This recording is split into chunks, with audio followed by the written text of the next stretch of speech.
Hi, everyone. Thank you so much for being here with us today. I'm Diane Whidden, and I am thrilled today to have Sam Crawford on the show. Sam runs By Crawford, an award-winning Squarespace web design agency with over 450 websites in his portfolio. How's it even possible? We don't know. We're going to get into it. Sam is an official Squarespace expert, partner, and community leader, and he's also developed a very cool course, the Six Figure Design Club, where he teaches new web designers his methods and processes. Sam, thank you so much for being here with me today. Thank you very much. Thanks for having me. Yes, absolutely. So I want to give you a little bit of context into why I was so excited to have you on the show and why I'm so fascinated by your process. So a lot of people know of my audience, I built a WordPress design agency. I started building websites in 2006, built a whole agency, got frustrated with WordPress, sold it. And then a couple years ago, kind of rediscovered Squarespace, fell in love, and was like, I think I can do this again in a sort of boutique way. But of course, the big headache is, oh my gosh, how do I get content from clients? This is such a headache for designers. It's so hard. And I had subscribed to the sort of old way of doing things where I need every piece of content from the client. I need every comma, every word, every image, everything, and stress my clients out. But like, that's what I need to build a website. And then I found one person in an obscure WordPress workshop from ages ago that said, we don't really need content from clients. Like, the best content collection strategy is just no content collection strategy. And I was fascinated by it and kind of tried to play in this sandbox, fell in love with it, and then found you and your content. And I have binged so many hours of your content. He has a fantastic YouTube channel if you haven't checked it out. But you are the only other person I have ever come across who has this like miracle view of like, look, don't bother your clients with content. We don't have to stress them out with that. Like, let's just jump in and do the job that we know how to do. So that's what we're going to dive in today. Sam, would you give us a little bit of an intro into your process, how that came about, how you got this genius idea? Yeah, so I'd love to say it came from like months and months of introspective work, but I just got lucky. I got really lucky because this was the way I started out. Because to me, it just made sense. Like if we just quickly flip it to, let's imagine you're the client and you go to a web designer. You don't know it until you see it. Like everyone says that I won't know it until I see it. And so it makes sense that we would say to the client, hey, you don't have to write reams and reams of content that I will chisel away. I will do the thing first and you write the content to fit into the design because it's nigh on impossible for a client to think in advance of all the images they'll need, all the video they need, all the button call to actions they need, all the written content they need. If they could think of all that and conceptualize where all of that would go, then they could just build the site. Like they need you to be like, hey, don't worry. I know based on our discussions, like an onboard form or whatever, like what you're looking for. Let's slot the content in because, you know, when it comes to a project, if you are waiting for content, it's going to drag on for like a month before you've even done the first thing. At And then least. yeah, the likelihood is then you'll do the first draft and then they'll go, oh, actually, that content doesn't fit now. Do we need Right. to rewrite it and then resupply it? You could have things going on for like 6 months. And if I'm looking at that as a client, I'm thinking, or if I'm experiencing that, I'm like, I'm not coming back to this person again. This is a really convoluted process that just doesn't need to be whatsoever. You know, feedback and stuff can be regimented, but content collections should be a little bit more fluid because design by nature is fluid. So I just landed on that initially. As I say, got really lucky. And then I realized I was like the only person who did this because everyone else was like, nope, gotta collect it, gotta have this, gotta have this. And they're almost like fighting their clients to get everything in place beforehand. And then what you find is you have a very text heavy site. It's quite blocky. It's like text, image, button, text, button.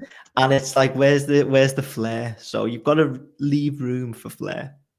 I love that. You know, I think that's so true when you pressure, because that's the other problem when you pressure the client for every single sentence, comma, word, everything. Well, now you're stuck with it because they crafted it or hired a copywriter or whatever to create this whole thing. And now it's like, well, how do I design around this? And you don't, like you said, design is fluid. I think that's going to be a quote we'll have to put in a social image later. I love that. But yeah, you want to preserve that sense of flow and creativity throughout the process because design and copy work together. So, okay, so let's get a little granular. So of course I know what your process is because I've gone frame by frame through your YouTube videos, but for the people who haven't stalked your content, talk a little bit about how, like, what exactly do you get from a client to start before you start building? What's your like minimum viable content amount? So it's really, really simple. It's literally like, okay, so let's say, I've got a big design agency. People may think, oh, he's got all this crazy software and, what's your tech stack? It's literally just a G Drive. So send the client a G Drive.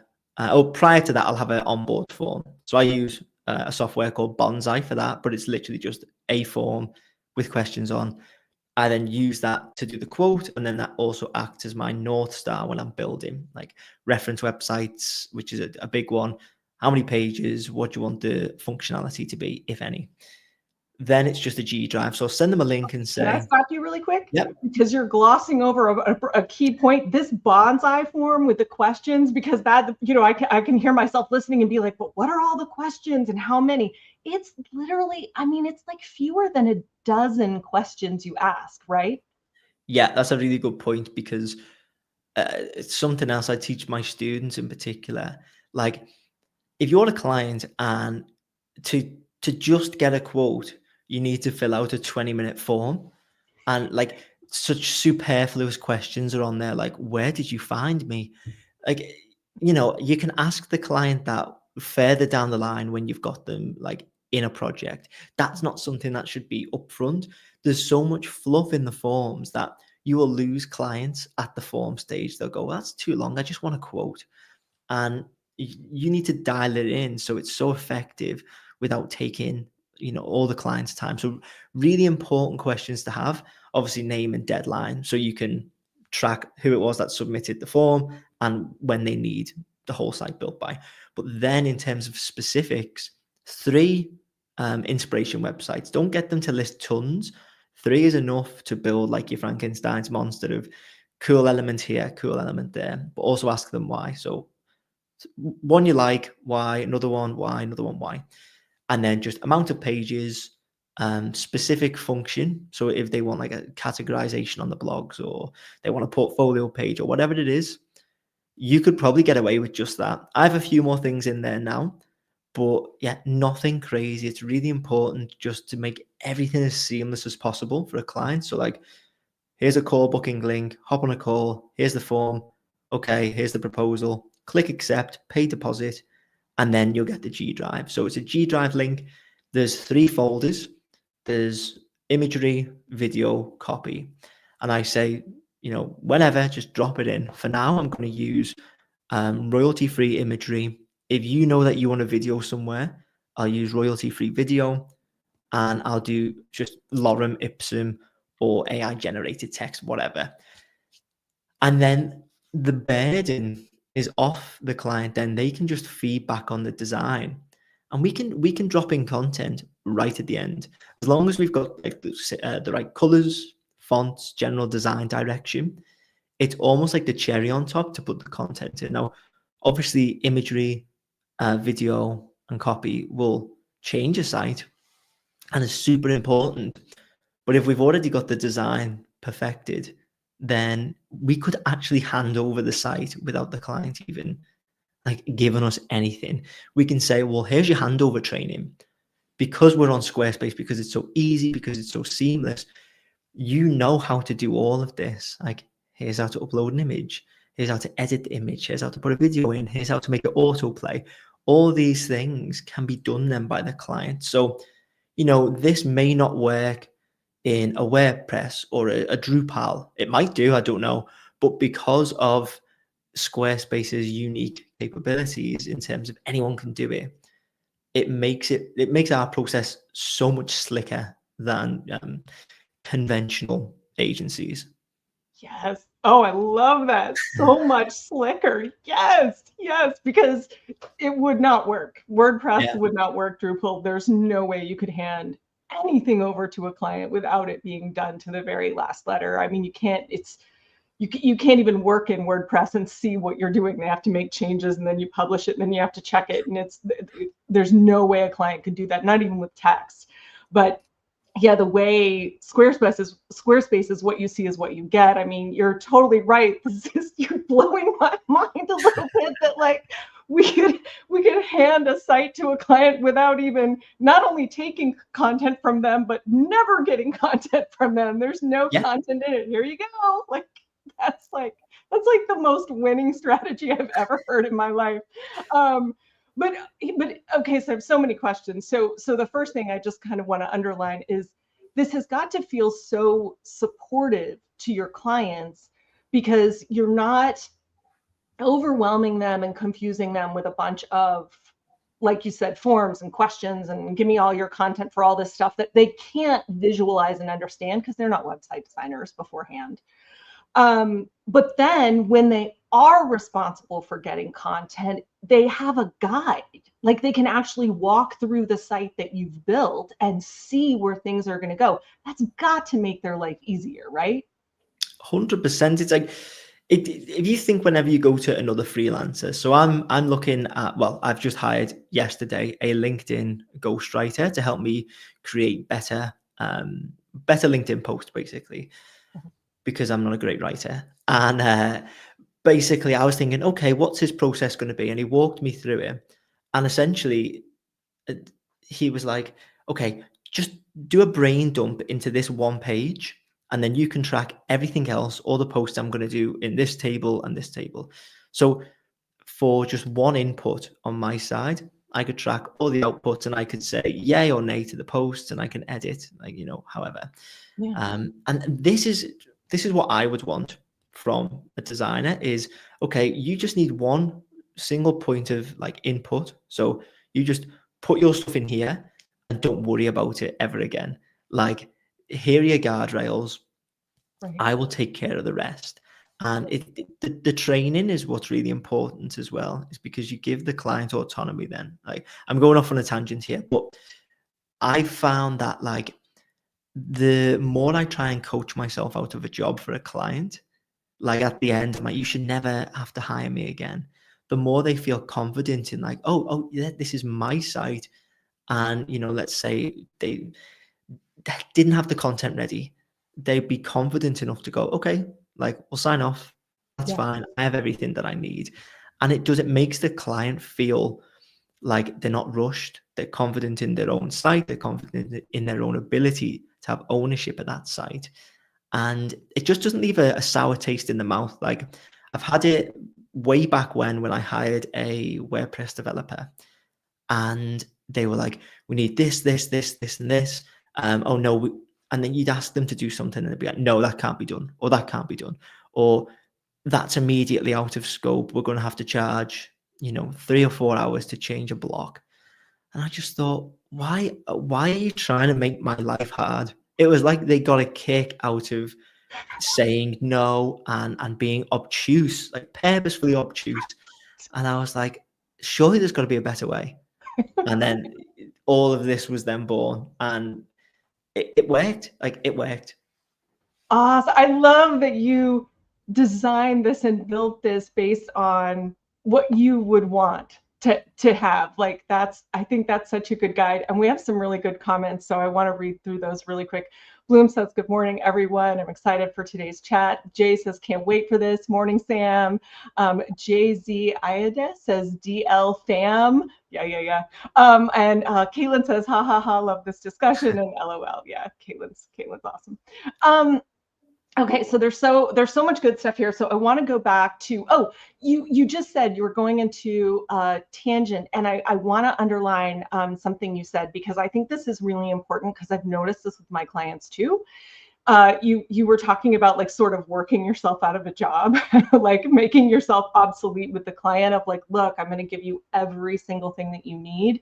And like sort of holding their hand in a way, like especially through the end. I talk all the time about how a launch is usually really stressful for clients. I mean, if they're coming to web designers, they're in some kind of transition in their business, or it's a brand new business. And then we're building them this platform that's going to make them visible to the entire world. So launches are stressful. And this idea of, because you talk about this a lot in your content, of giving them, don't give them a tutorial library that's generic. They've just paid you how many thousands of dollars. Give them a customized walkthrough of everything that is relevant to them and their business and their site. And once I started doing this, because at first I built the tutorial library I thought I had to have. And then after watching your content, I was like, oh my gosh, this is easier on me because I don't have to update the whole tutorial library when Squarespace doesn't update. But also, I know this client's business. I've just spent how many weeks with them.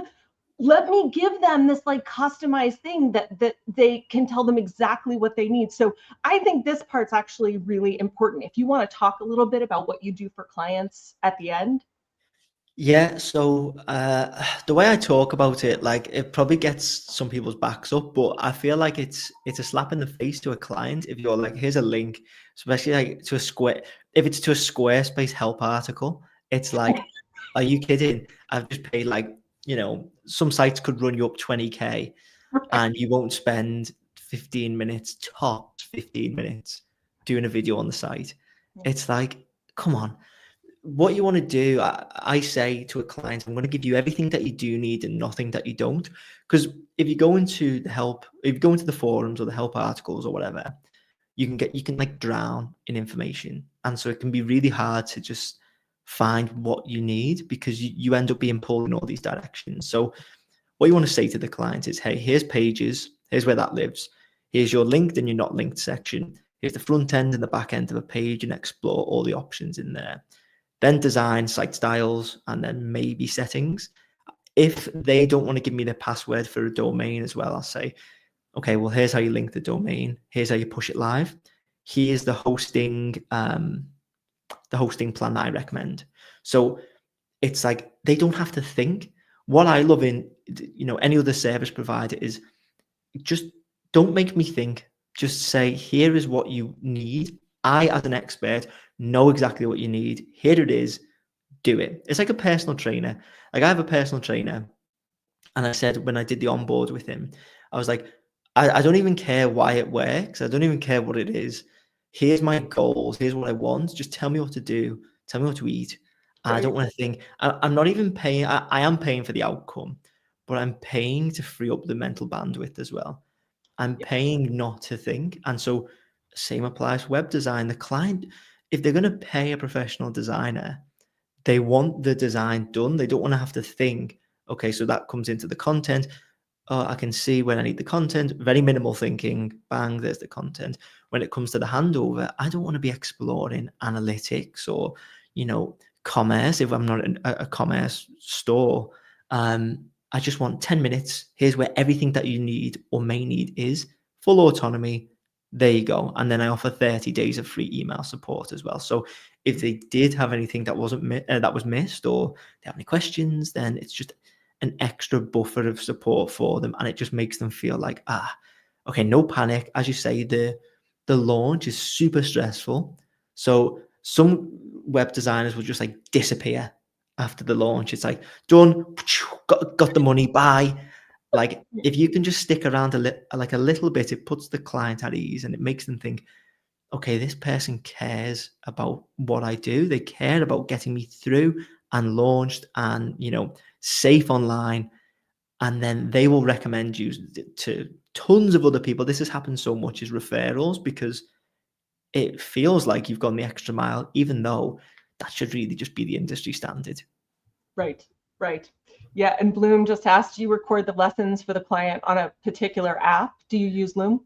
I use Loom. Yeah. So Loom is, for those watching who don't know, it's a free either app on your computer or you can get a Google Chrome extension. I pay for the pro version just because you only get a 5-minute cap, I think, on the free version. But if you get the paid, it's unlimited.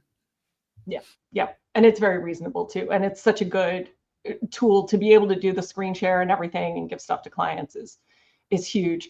Okay, so that's amazing. Okay, so let's go back to something else that you said about your process. So you have a really simple, Bloom says thank you. So you have a really simple, so you talk about the Google Drive. This is another thing. I know a lot of people, they're afraid they're not going to look fancy to their clients. You know, they want to look like they're fancy and have a lot going on, and they want to put their clients through a really fancy portal. And that's something else that I also stopped doing. I use Google Docs and a Google Drive, same thing. So would you talk about that? Like, what's the benefit to you and to your clients with doing it that way? Yeah, I mean, if you think about the client portal, it looks great and it sounds like amazing. Like, oh, I can check the portal. But if you're a web design client, right, or you're either a business owner or the decision maker, you just want to say do that and then it gets done. You don't want to have to like log in to a dashboard and see every small granular thing with no context. So all you should ever really see in a web design build is the form, the place to upload any content, which would be the G Drive, and then the site. You don't need to see anything else. If you want to communicate, just do it on email. Like, people will want to send like people onto Slack, the clients onto Slack. And it's like, okay, if that client uses Slack, great. But most people don't. Most people don't have to log on to another app and be like, oh, let me just check what channel I'm in. No one wants to do that. Just email them once with an update and then get the feedback. Like, I don't think a dashboard is necessary whatsoever. I've worked with, recently I've done a $75,000 website. All they wanted was a walkthrough of the site. So whenever I update a client, it'll be a Loom video just explaining the design and why things are the way they are, to give the client context. And then I'll send them a link to an app called Markup. So Markup just allows the client to annotate. Instead of having to write out this big email, it's like, change this, I like this, change this. And they can do that on the whole site. So again, seamless, less friction, less need for back and forth. The less a client can even touch the site, the better. Yeah, I totally agree. And that's markup.io if anyone wants the link for it. Yeah, great way to get feedback from a client. Super easy, super intuitive, really clear. Okay, so I love that. Okay, so I want to go back to something else that you said too, because you said you don't consider yourself a good writer. Yeah. But isn't your background in copywriting? Well, it was, and then I wasn't very good. So I was a copywriter for like 18 months, maybe longer actually. And I racked up on a freelance platform called People Per Hour. I racked up like 80 reviews, all 5-star. I don't know what I was doing right, but I'm not like trained in English prose whatsoever. I was just kind of faking it really. And I always because I type so quick, I always make spelling errors, and I don't know the best like writing engagement tactics. So I was like, let me find someone who does and just pay them. Just find people who are good at the thing you want to do and just pay them. That's my motto. That's so interesting. Okay, so here's why I wanted to ask you that. So I sort of consider myself a writer before an artist. It's just kind of why I gravitated towards design, is that like the psychology of getting someone to do what you want them to do through words and design is really fascinating to me. And then the only other woman I found that WordPress workshop, she was a writer. And then when I heard you were a copywriter, I was like, I wonder if there's something to that, but you don't consider yourself a great writer. So do you think that plays into this no content first approach at all? Do you know what? Probably. I write how I speak. There is no difference whatsoever. And so it's not very professional. Like in emails, I'll just write really, is it colloquial? I don't even know. See, I don't even know the words. Probably. Yeah. But yeah, maybe I feel like when someone comes to you as the web designer, they are valuing the design first. That's where they've put their money, unless they're paying a copywriter to do things, parallel to what you're doing right there and then. Their priority is the design. And so it's your responsibility to do the design, and the content will come secondary. They will learn over time that obviously content should be just as important as the design. But when you think about it, when someone goes through a web page, they're not going to read everything. They're just going to scan. So you will give a client a good idea of what the website will look like, what the user experience will look like, with the length of your titles and the length of the paragraphs. So if you can roughly get that right, they can optimize till the cows come home, once the design's done. Yeah, for sure. For sure. I love that. I love that. Okay, so let's go back to your process a little bit. Let's get into that a little bit more. One of the things that you said when you were kind of walking through the steps that you go through with a client, you were talking about how you get the form from them, then you send the proposal, then they click approve the proposal, and then you start the build. So you don't do a contract. No, this is something that shocks literally everyone who I talk. I've never done a contract with a web design build unless the client has specifically asked for it, because I just don't feel like a contract actually benefits us. Like, I work with people predominantly in the US, and no one's ever not going to pay anyway, because I always take a 50% deposit, and they don't have access to the site, so they're never gonna they can't run away with the site. It's mine until they pay. And they've already got sunken costs of 50%. So it makes no logical sense not to pay. But if it got to the point where they weren't going to pay, well, then what would me having a contract do to that? Maybe this is me being naive, but if they literally don't have the money to pay, well, what good is a contract? I can't get the money off them, especially if they're all in a different country. Different laws apply, yada yada. And it's it puts more responsibility on the designer as well, a contract. And I don't want any legal ramifications. And so the less legal stuff I can have, the better. Now, I will say, in the proposal, I outline like the process and the scope. So there's always something to refer back to on, like, these are the deliverables. That's what you agreed to. It's not a contract, but you can see here what we agreed to. And so I can always reference that if they request things that are like wildly out of scope, or they try and question the amount of money that needs to be paid. But it's a bit of a, I don't know if the word's logical fallacy, but when people think, oh, you're going to need all these contracts and blah, blah, blah. It's literally never, ever, ever happened to me in about 450 projects where a client has just like ran away and not paid. Maybe I'm lucky, but I think it's blown way out of proportion. I love that so much. Okay, I want to talk more about this a little bit, because and a proposal is legally binding. If you say a thing, you can say a thing in a proposal that says, your agreement makes this an agreement between us both. But so it can literally be good enough. But I know people go nuts with having a contract that has all these, so many terms and conditions, right? Like, it's this 8-page novel, war and peace of all of this stuff. And you're right, at the end of the day, a contract is only useful insofar as it's enforceable. So if a client doesn't pay you, you've got a contract, but so what? If you're not going to sue them to get payment or go through collections or something, the contract doesn't do you any good. Now, we are not lawyers. I am not a lawyer. Sam is not a lawyer. This is not legal advice.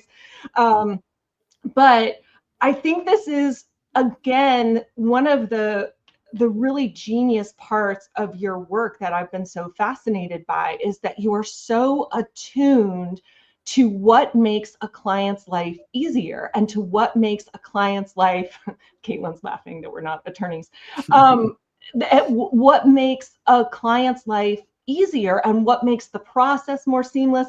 I'm sure it's probably birthed by your goal to, what would be good for you, or like what would feel good to you and what you would enjoy. But I just love this too. It's just contract. That's a pain. Chuck it. I don't need that. Let's just build the site.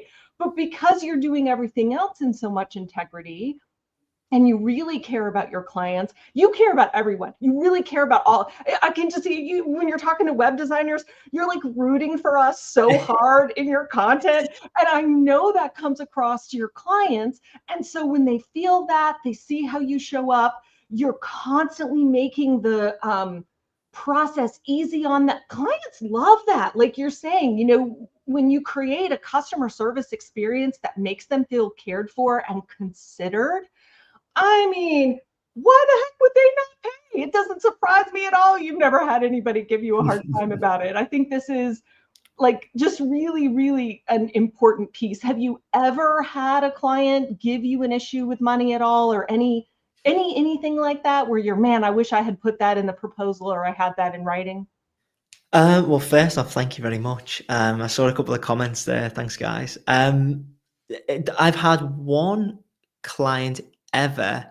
The company went bust, and you made a really good point. And something I forgot to say is like, you will not enforce if your debt is like 2K.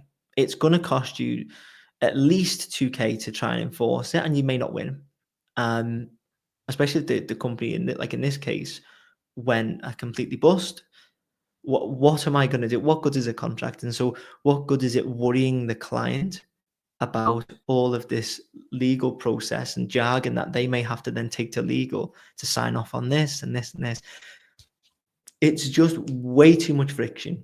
You think about it when you buy something online, you may tick a box, but like you don't need to read through the tons and tons of legal documents. You just buy it and you get the service. That's what I want to do for my clients. And to answer your question, yeah, I've only had that once, and I do make tweaks to my proposal over time. So it will outline the process. So like, this is how I work. This is how I supply feedback. I had a client last week question this like a month in. He was like, I don't want to learn markup. And I was like, oh, well, it's a 30-second video, but okay, fine. What's going to make your life easier? So we're going to hop on an hour-long call tomorrow, and we're going to go through the site together. So what I would say to people is, have your processes, but don't ram it down the client's throat. If the client is like, this is an older gent, and he's like, I don't want to learn it. I'm like, okay, like you come to me as the expert.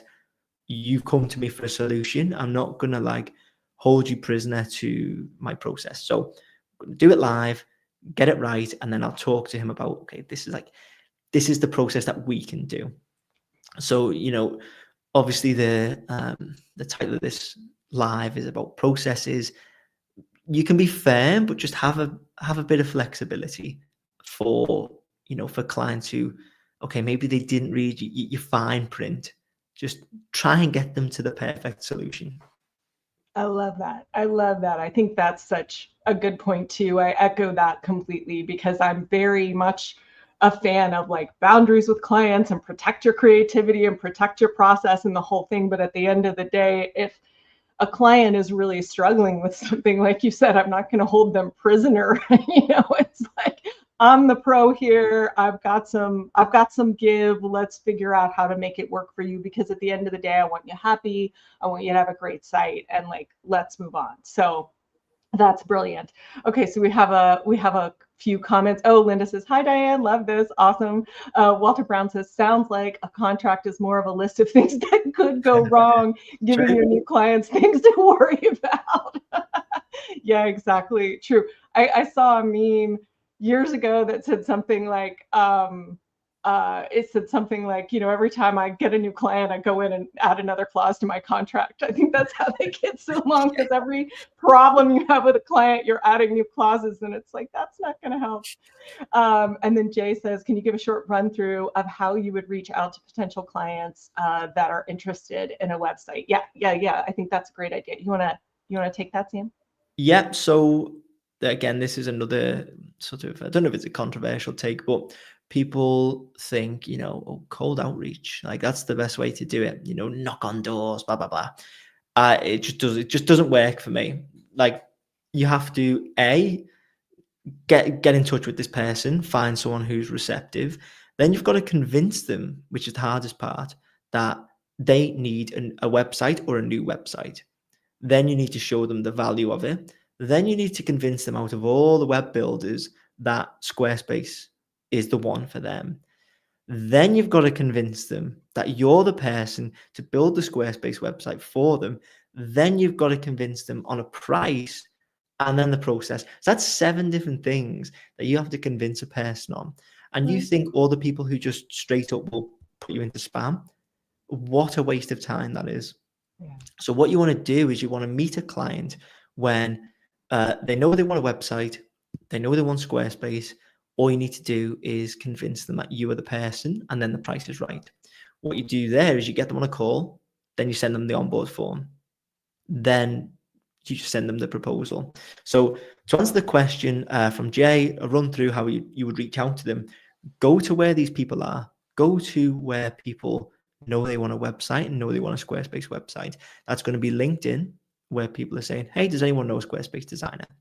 Great. Search Squarespace, filter by recency, scroll every 24 hours. There's loads of nonsense on there, but you'll find people looking for Squarespace designers. Then you want to go on Upwork, check all that out. There's like 20 jobs a day. Just, if you're just starting out, bid low, do a nice personalized proposal, get in there, get on a call.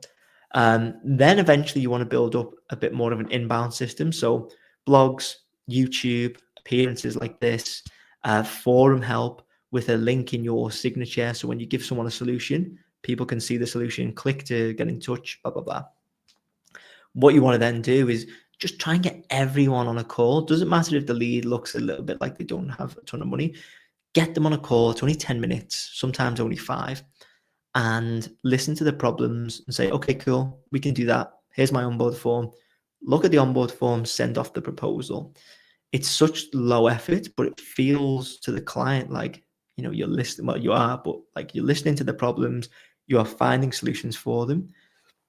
And based on the form, they kind of give away what their budget is anyway. You don't really want to talk about the budget on a call. It makes you feel like, or it makes the client feel like you're really trying to not extort them, but it's just not good to talk about money on the call unless the client specifically says, we have this amount. Like, what can we get? It makes them feel like they're put on the spot or something. Yeah, yeah. And even when a client says to me, how much is this going to cost? It's like, well, how long is a piece of string? You could be asking for a 1,000,000-page e-commerce website with JavaScript all through it, or a 1-page drag and drop 2-hour build. Both websites. So you need to say, well, once you filled out the form, I can give you an exact quote, and that's how I do it. Like, you don't need to specifically try and find these people; they already exist. It's just about being on the right platforms to get in front of them. That's such good advice. That is brilliant advice for how to get your first clients and how to bring in those people. It's really great. And just great advice. I'm like that. There's like 2 YouTube shorts in there already. I'm so excited. Okay. And I want to go back. I missed a comment from Christian. Congrats on all the great work you do, Sam. Keep it up, and best of luck on your move to London, because you're moving to London soon, right? Yeah, we're going in January. Super excited. We found a place today, so we just need the offer to be accepted, and awesome. And we're all good. Congrats. That's so cool. Oh, I'm so happy for you. And Linda says, I want to make sure I've got everybody. Yeah. So you answered Jay's question. And Linda says, I've done this with some of my older clients. It builds a very strong relationship, and you never know what it will produce in the future. Absolutely. And Christiane says, Sam is great. Love his content. Yes, I know we all do. We love Sam. And then Bo says, by any chance, do you know how I can get a table in my Squarespace website? Yeah, absolutely. So there is a plugin from Square Websites. It's just called like the table plugin. I think it's $15 or something.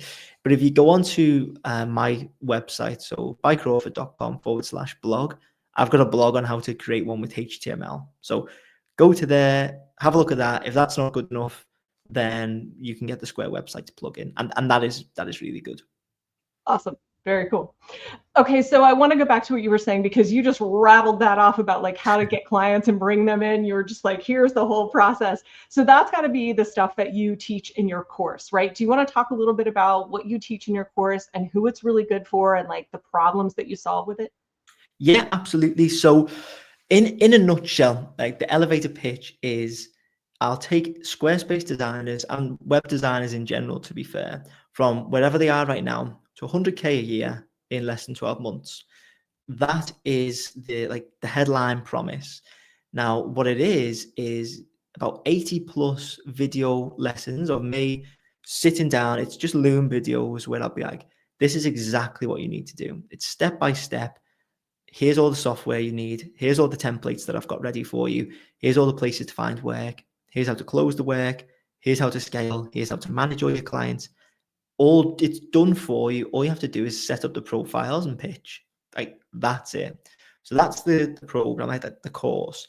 Then we've got the community. So there's about, overall, I think about 400 people. But in the, because it's a Facebook community, and obviously not everyone has Facebook, but there's 200 people in there. I am there every day. You can get me one-to-one. I always drop like snippets in there, reply to everyone. But then there's dozens of posts every single day. People looking or sharing work. Someone just shared a $7,000 Shopify site in there. Like literally just before I come on. Then people like doing cool codes in there, sharing their wins. If they're struggling, people will support. It's amazing. And then like we do, so I just put on a rooftop dinner in New York for completely for free for everyone in Dumbo House after Squarespace Circle Day. Then we did before that a rooftop dinner in London. Then we're going to do a villa retreat in Girona, Spain towards the end of the year. There's so much in there. I also send, I think you can see it just behind me. There's a bottle of champagne and a trophy when you hit your first 8K month, which would make you 8 times 12, 100K. You'll get one of those for free. It's like a customized bottle of Moet champagne or a trophy if you don't drink. There's so much in there. Like I get excited talking about it because there's people who've been through and they've changed their lives. Like there's a guy called Nick, who I don't know if anyone's seen him here, but he's from the same city as me. He's literally spent his life savings on the course and then one-to-one coaching. Last month he done 10K. This month he's going to do 10K. Hopefully next month he'll do even more.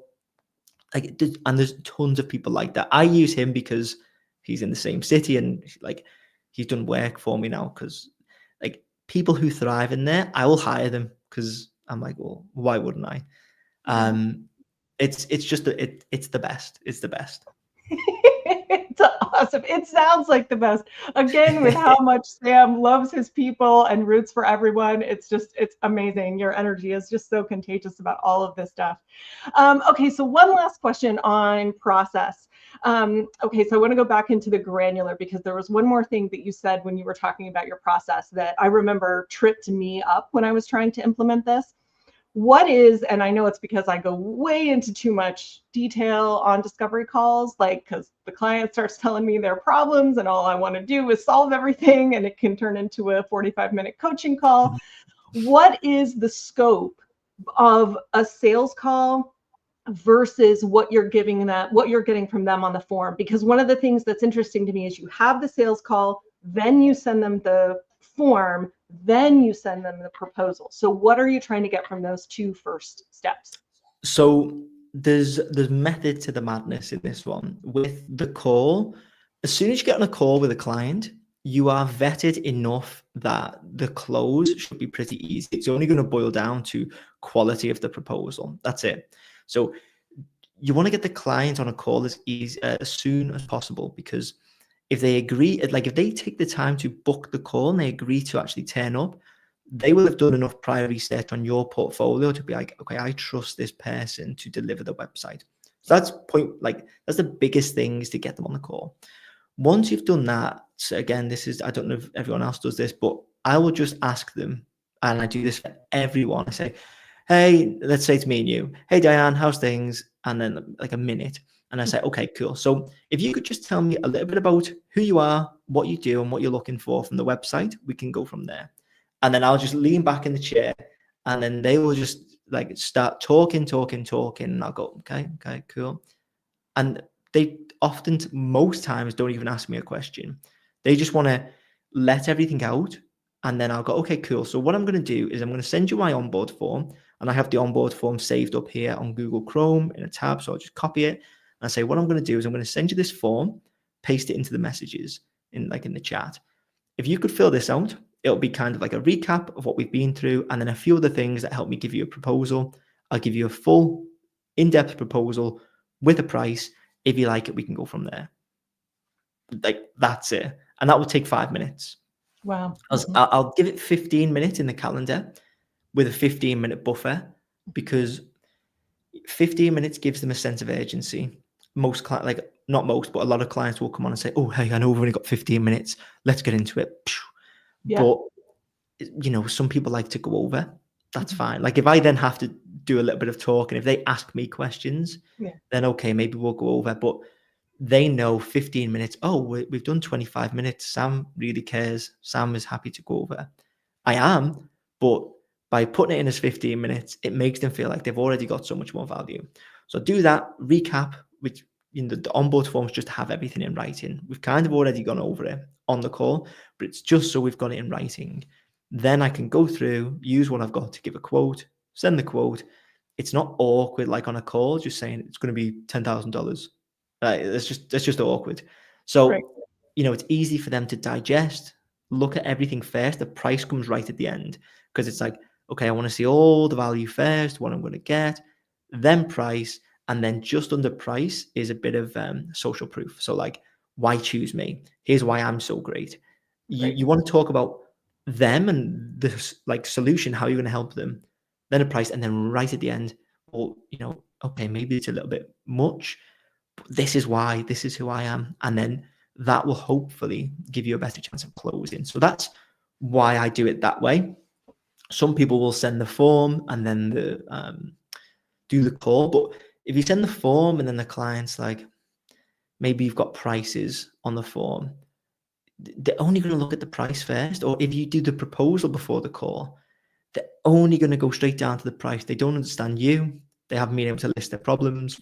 It doesn't make sense that you've been able to do a proposal without hearing about the problems first. It just doesn't make any sense. So that's the logical way to do it, and that's the way I think everyone should do it. I love that. I love that. And I think you're really right. As soon as a client gets on the phone with you, there's a certain investment that's already been made. Like you said, they've already done their research. They've vetted you enough to say to themselves, okay, it's worth getting on a phone call with someone. But then they're spending time with you on the phone. And especially if you've just shut up for 15 or 20 minutes and they've just like, oh, Sam's amazing. He's so fascinating and he's so great. And, but they got to tell their story and talk about everything that's hurting them. Okay, so on your proposal, do you give them options? Do you give them pricing options, or like 3 options or add-ons or anything like that? It's too many. You don't want to give them options. Like Henry Ford, he said, my customers can have any color car as long as it's black. But I had a student of mine ask this the other day. So what I'm experimenting with it on my form is tiered pricing. So Tier 1 starts from 2.5K. Tier 2 starts from 6.5K. Tier 3 is 20K plus. And it's basically amount of pages and complexity of site goes up and up and up. And so I'm giving them options here. So if they click one, they consent to being charged at least this. Otherwise, why would you finish the form?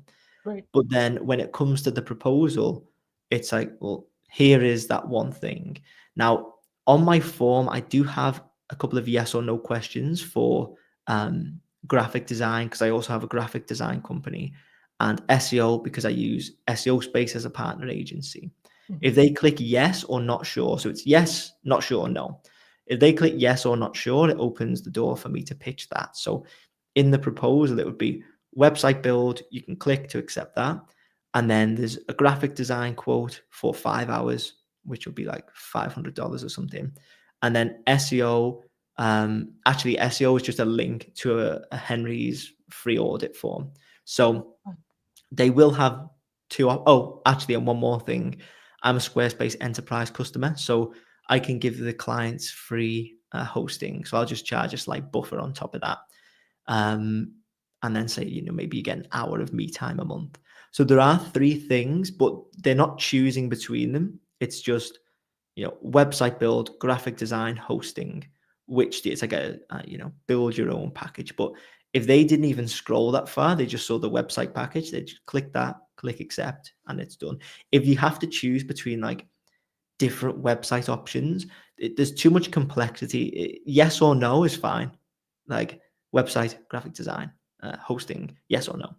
Whereas if they're like, oh, 4 pages, but 100 lines of CSS, what? And they don't understand it, it's too complex. Yeah. Again, you're just introducing more resistance, more sticky stuff for them to get caught up in. Exactly. Okay. So in the time, so when you get off the discovery call, how long does it usually take them to give you back the form? About an hour most of the time, because what I do is, and this is, it's all the really small things. So because I have the link there, I put it into the chat, they click the link and it's open. Like it's already on the computer. Yeah. So they're like, oh, I'll fill it in after the call. And then they just do it. And what this also does is it opens up the opportunity. If you don't hear from them in a couple of days, you can say, oh, assuming it was lost, like you didn't click it in the chat. And so how would you have access to it? Here's the email with the link, and that will prompt them to do it. So it's just an excuse to follow up without being like, oh, hey, can you, you know, fill it in? So it's kind of double pronged. You want to get them to get it up, and that gets things going really quickly. And then, you know, once it's up, they fill it in, they get a proposal within half an hour. It's all pretty fresh, so they can just click accept. You've got your 50%, and things can get going really quickly. Everything's so seamless.